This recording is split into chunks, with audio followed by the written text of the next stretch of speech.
Anak-anak, kita berada di era globalisasi.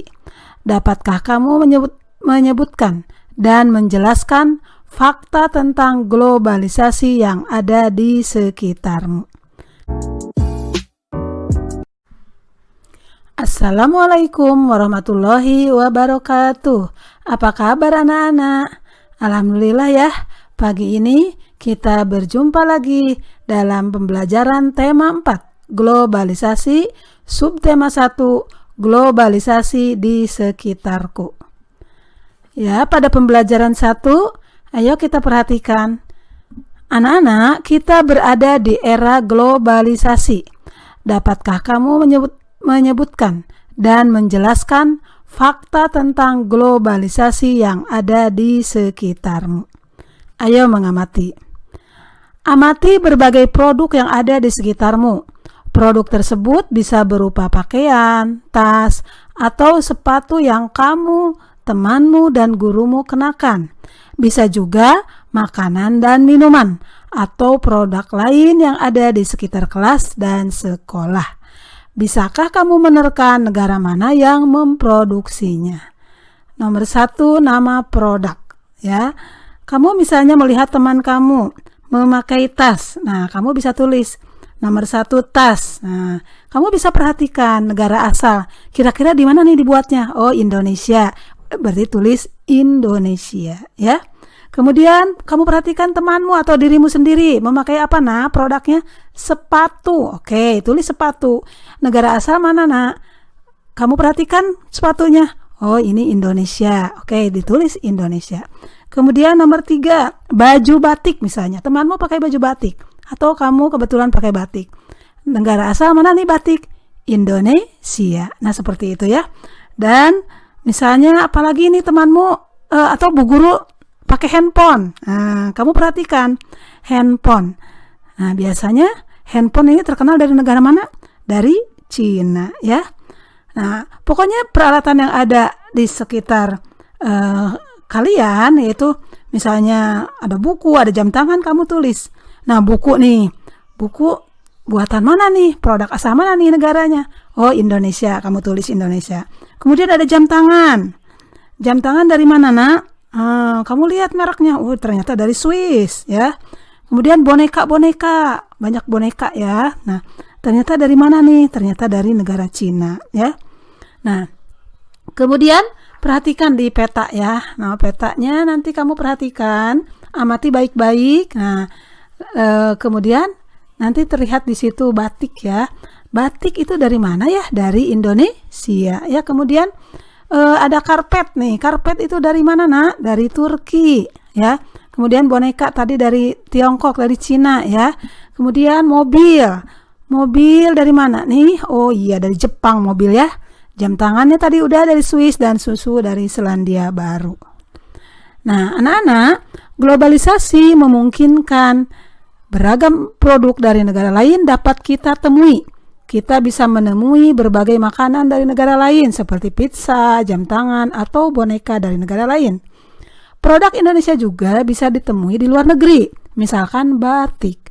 Perkembangan komunikasi dan transportasi menjadi barang-barang tersebut mudah ditemui di negara lain. Ya, oke.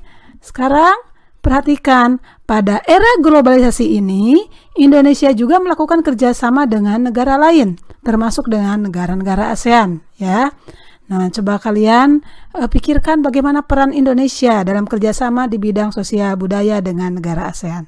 Ya, perhatikan baik-baik, ada bacaan, Menlu Hillary Clinton promosikan angklung ke dunia.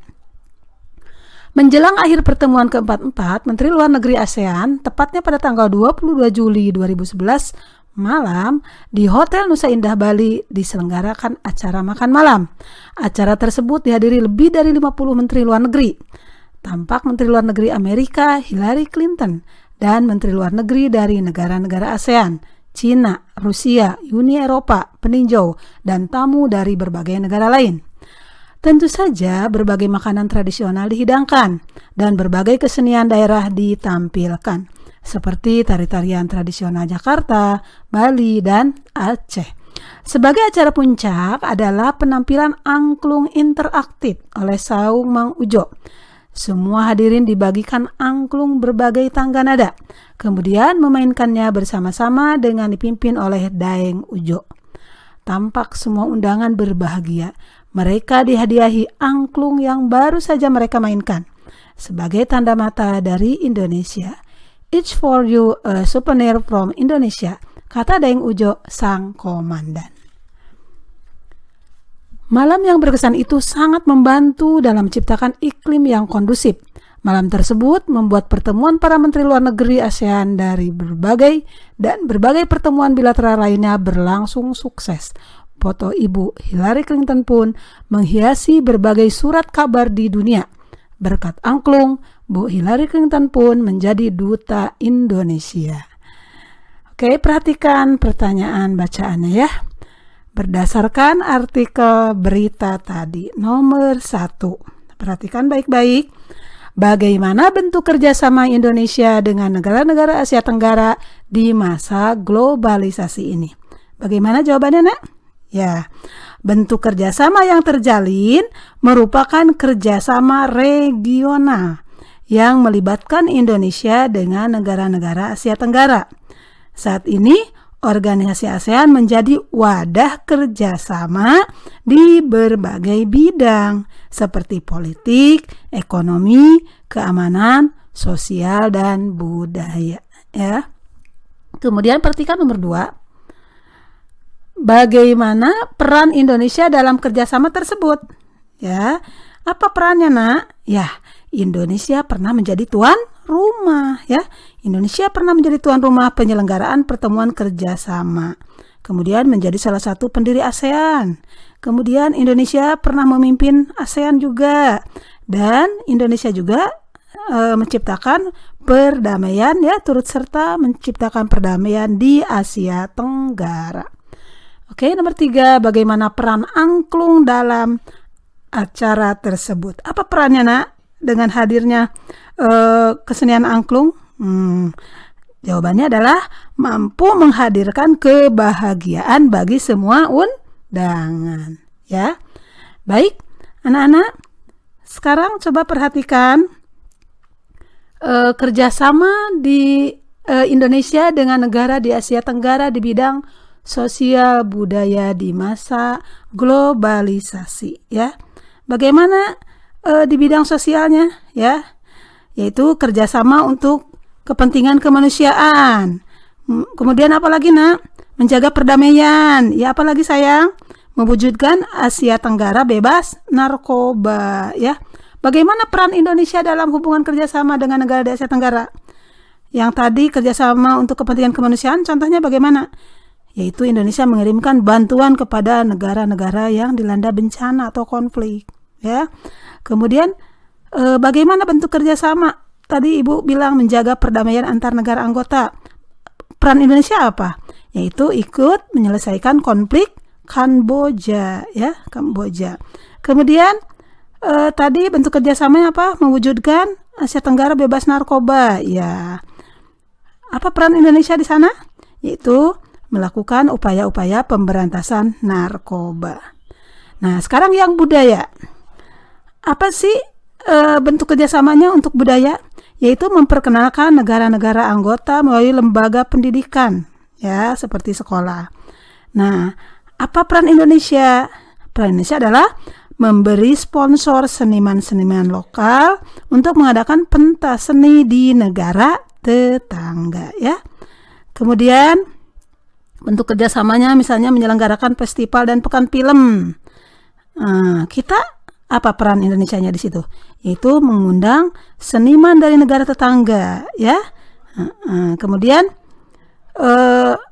bentuk kerjasamanya apa lagi? Misalnya mengadakan program pertukaran acara televisi dan radio.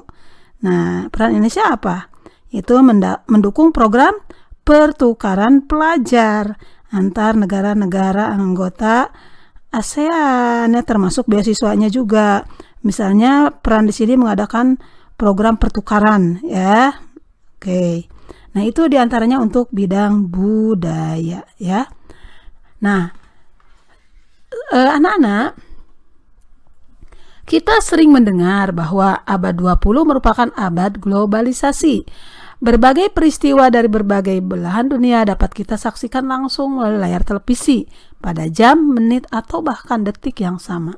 Kita dapat berhubungan dengan sanak saudara, kerabat, atau sahabat yang berada di negara lain dengan mudah. Kita seakan hidup dalam satu desa yang sangat besar, ya.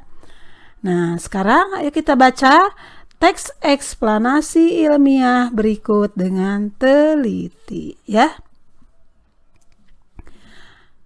Menghasilkan energi listrik, ya. Pembangkit listrik tenaga air. Listrik memiliki peran penting di era globalisasi, ya. Listrik memiliki peran penting di era globalisasi. Tidak dapat dipungkiri bahwa globalisasi terjadi karena perkembangan teknologi di berbagai bidang yang didukung oleh peran listrik sebagai sumber energi di dalamnya. Dengan ditemukannya televisi, komputer, dan telepon genggam, arus informasi kemudian menyebar dengan begitu cepat ke berbagai negara di berbagai belahan dunia. Kebutuhan akan listrik kemudian menjadi suatu hal yang harus dipenuhi bagi semua negara di era globalisasi saat ini. Listrik dihasilkan di pusat pembangkit menggunakan beragam sumber energi. Pada pembangkit listrik tenaga air atau PLTA, air dari waduk atau sungai masuk melalui pintu yang diatur oleh katup pengaman. Air kemudian masuk ke tangki pengaman tekanan. Air di dalam pipa pesat mengalirkan dan mengarahkan air ke turbin. Melalui katup pengatur tekanan untuk mendapat tekanan energi yang besar. Energi potensial air kemudian menggerakkan turbin. Energi gerak tersebut kemudian diubah menjadi energi listrik oleh generator. Energi listrik dari generator kemudian diatur kapasitas tegangannya dan dialirkan oleh transformer. Energi listrik kemudian dibagikan ke konsumen oleh saluran transmisi. Komponen utama pada semua pembangkit energi listrik adalah turbin dan generator. Turbin tersebut harus bergerak untuk menghasilkan energi gerak yang kemudian diubah menjadi energi listrik oleh generator. Energi penggerak turbin, ya, selain dari aliran air juga bisa dapat dari angin atau PLTA, panas bumi atau PLTU, dan sumber energi lainnya. Adakah sumber energi daerahmu yang bisa digunakan sebagai pembangkit energi listrik? Nah, anak-anak, kalian baca teks tadi dengan teliti, kemudian kalian temukan informasi penting dalam setiap paragraf pada diagram berikut. Kalian tulis ya, tugasnya adalah paragraf 1, topik masalahnya apa, ditulis ya. Kemudian paragraf 2, deret penjelas, apa tuh informasi pentingnya. Kemudian kesimpulan ya di paragraf 3. Oke anak-anak, sekarang kamu telah mengetahui proses menghasilkan energi listrik dengan komponen-komponen utama pada pembangkit tersebut. Komponen utama pada semua pembangkit listrik adalah turbin dan generator. Ya, turbin tersebut harus bergerak untuk menghasilkan energi gerak yang kemudian diubah menjadi energi listrik oleh generator atau dinamo. Pada pusat pembangkit dari waduk-waduk besar, energi listrik yang dihasilkan juga sangat besar dan mampu memenuhi kebutuhan listrik warga di banyak wilayah. Di daerah pedesaan yang belum terjangkau aliran listrik dari pemerintah, warga terkadang membuat pembangkit listrik secara mandiri dengan memanfaatkan aliran air dari sungai atau air terjun yang ada di daerahnya. Pembangkit tersebut tentunya menghasilkan energi listrik yang hanya cukup untuk memenuhi kebutuhan listrik warga sekitar saja. Pembangkit listrik tersebut dinamakan pembangkit listrik mikrohidro yang memanfaatkan sumber energi alternatif dari aliran air yang ada di lingkungan sekitar ya. Coba kalian perhatikan, amati gambarnya. Gambar pembangkit tenaga listrik mikrohidro berikut ya. Oke anak-anak, kalian bisa paham ya maksud dari pertanyaan tadi ya. Suruh mengamati gambar yang penjelasannya untuk pembangkit tenaga listrik mikrohidro itu.